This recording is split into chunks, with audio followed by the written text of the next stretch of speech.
Halo teman-teman, selamat datang di Sumber Artikel. Jangan lupa tekan tombol subscribe dan aktifkan lonceng notifikasinya ya, agar apabila channel ini mengupload episode terbaru, kalian tidak akan ketinggalan. Selamat mendengarkan. Novel yang berjudul Wanita Miskin Bertemu Presidir Tampan. Di episode 44. Langkah kaki Jenny menjadi gontai. Ia sudah tidak sanggup lagi berlari karena kakinya merasa lemas dan akhirnya membuatnya terjatuh. Jenny hanya dapat menangis kini. Mengapa kebaikan hanya sebentar berpihak kepadanya? Andreas, aku mohon kembalilah padaku. Jenny bahkan tidak sanggup lagi untuk bicara. Ia menangis hingga sesenggukan dan nafasnya tercekik. Dalam hati kecilnya, ia percaya jika pria yang diberitakan di televisi bukanlah Andreas. Tapi semua fakta bahwa pria itu mirip sekali dengan Andreas membuat hatinya hancur berkeping. Mina dan Jayden menghentikan langkah mereka perlahan. Mereka melihat seorang pria perlahan berjalan mendekat dengan langkah gontai lalu berlutut, tepat di hadapan Jenny yang masih mengias pilu. "Jangan menangis, aku di sini." Jenny mendadak diam. Pelukan hangat itu sangat ia kenal. "Aku telah berjanji padamu bukan, bahwa aku akan pulang." Jenny hanya dapat kembali menangis kini. Ia tidak salah mengenali. Pria yang memeluknya saat ini adalah Andreas. Andreas suaminya. "Andreasku telah kembali. Aku mencintaimu, Mas. Jangan pernah tinggalkan aku lagi." Jenny hanya dapat memeluk Andreas erat kini. Ia tidak akan melepaskannya sampai kapanpun. "Aku juga mencintaimu, Dek. Mas akan selalu di sisimu," jawab Andreas. Ia juga menangis sambil memeluk Jenny dengan erat. "Semua ini bukan mimpi, bukan?" Jenny melepas pelukan Andreas perlahan dan menyentuh setiap lekuk wajah Andreas. Saat tangannya menyentuh pipi Andreas, ia mengecupnya dengan hangat. Jarinya merasakan basah air mata Andreas dan juga kehangatan kecupan Andreas di tangannya. "Ini bukanlah mimpi. Aku senang sekali." Jenny kembali menangis dan memeluk Andreas dengan erat. Ia menangis bahagia karena Tuhan menyelamatkan suaminya. Seumur hidupnya ia akan berjanji untuk rajin beribadah karena Tuhan telah sangat baik padanya, mengembalikan suaminya ke dalam sisinya dengan keadaan selamat. Mina dan Jayden yang telah tersadar dari rasa syoknya segera berteriak bahwa Andreas telah kembali dan sontak membuat semua orang terkejut. Darus mengangkat kepalanya dengan dituntun oleh Herlin. Ia berjalan mendekat dan seseorang yang sedang memeluk Jenny adalah Andreas. Andreas tersenyum ke arahnya. Ia tidak salah melihat. Itu benar Andreas cucunya. Ia pun berjalan mendekat. Jenny sangat bahagia. Ia terus memeluk Andreas hingga perlahan tubuh Andreas menjadi berat menekannya. "Mas, Mas," Jenny memanggil-manggil Andreas. Saat tangan Andreas terlepas dari tubuhnya dan Andreas mendadak menjadi lemas.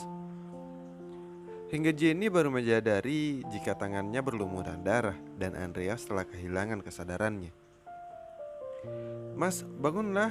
Jenny hanya dapat menangis kembali, sedangkan Darwis berteriak dan berlari menghampiri. "Andreas." Jenny mendorong tubuh Andreas yang tidak sadarkan diri di atas ranjang dorong bersama Morpin dengan para suster dan beberapa dokter. Darwis mengikuti dari belakang bersama Herlin dan juga Mina serta disertai Jayden. Mereka berjalan cepat, nyaris berlari dan memasukkan Andreas ke dalam ruangan operasi. Morpin kembali menangis. Ia terduduk lemas dan menyesal. Harusnya ia tidak menuruti perkataan Andreas dan tetap memaksanya berada di rumah sakit melakukan perawatan setelah ia menemukannya. Tapi Andreas menolaknya. Andreas hanya dapat bantuan oksigen sebentar, dan setelah itu dengan tubuh lemahnya ia meminta disiapkan pesawat segera. Di dalam pesawat, Andreas mendapatkan penanganan sebentar dari dokter yang hanya untuk menutupi luka robek di bahunya. Memang sebuah keajaiban. Saat Andreas memeluk anak laki-laki itu, ia sempat berlari membawanya ke kolong skop bulldozer besar yang akhirnya membuatnya mendapatkan ruang dan tidak tertimbun tanah secara langsung. Andreas mengira ia akan mati setelah perlahan nafasnya habis di bawah sana, karena anak laki-laki itu bersamanya sudah tiada. Matanya samar-samar terpejam. Ia juga banyak kehilangan darah saat terluka karena bulldozer bergeser akibat dorongan tanah longsor. Ia merasa malaikat telah datang mendekat. Yang ada di bayangannya hanya senyuman kedua orang tuanya. Mungkin mereka telah menantinya di gerbang surga. Tapi kemudian ia ingat akan Jenny menantinya di rumah. Ia tidak bisa meninggalkan Jenny sendiri. Dan dengan suara hampir habis, Andreas berteriak, "Tolong, aku di bawah sini." Morpin dapat mendengarnya. Itu suara Andreas. Dengan segera ia berteriak meminta bantuan dan semua pekerja dan para tim SAR segera bersama melakukan penggalian. Dan akhirnya mereka menemukan Andreas dan anak laki-laki itu.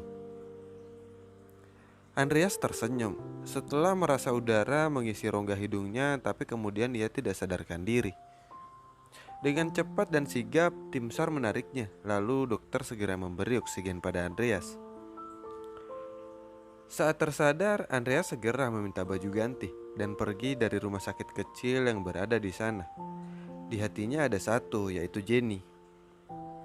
Jenny menunggunya, maka ia bersikeras untuk pulang meskipun Morpin dan dokter yang menanganinya melarangnya.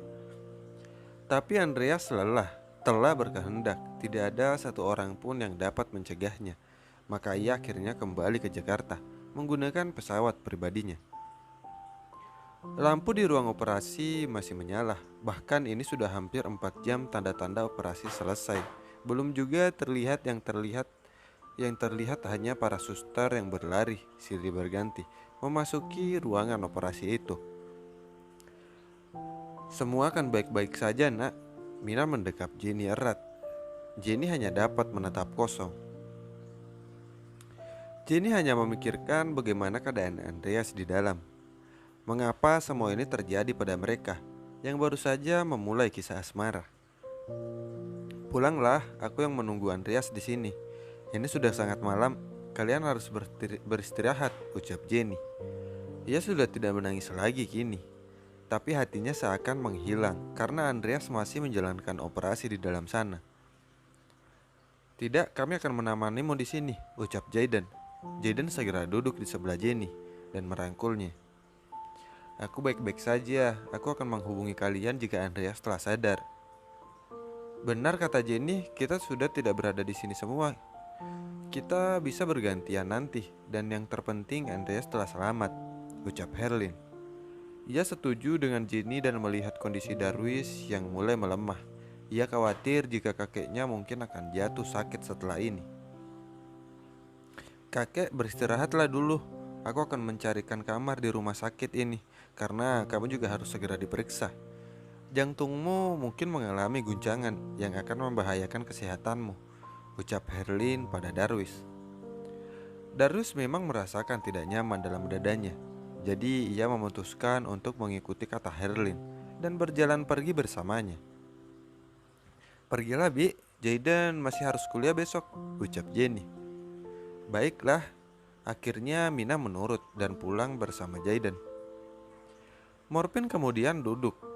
"Maafkan aku," ucapannya menangis. Bajunya masih kotor karena ia tidak memikirkan untuk mengganti pakaiannya. Ia hanya memikirkan keadaan Andreas.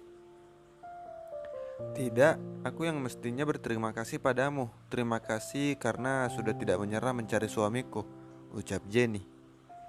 Ia dapat melihat dari wajah khawatir Morpin dan baju yang berlumuran tanah dan lumpur jika Morpin juga mencari Andreas dan tidak diam saja menunggu. Tidak lama kemudian dokter keluar. Dengan cepat Jenny menghampiri bersama dengan Morpin. "Bagaimana keadaan suami saya, Dok?" "Operasinya berjalan lancar dan pasien telah melewati masa kritis. Ada beberapa kerusakan di ligamen bahunya dan kakinya mengalami cedera cukup parah. Tapi semua dapat ditangani dengan baik dan pasien akan segera dipindahkan ke ruang rawat. Jelas dokter sebelum berjalan pergi meninggalkan Jenny dan Morbin, yang akhirnya dapat bernapas lega kini. Terima kasih banyak telah mendengarkan sumber artikel ya. Jangan lupa tekan tombol subscribe dan aktifkan lonceng notifikasinya. Bye bye, see you next time.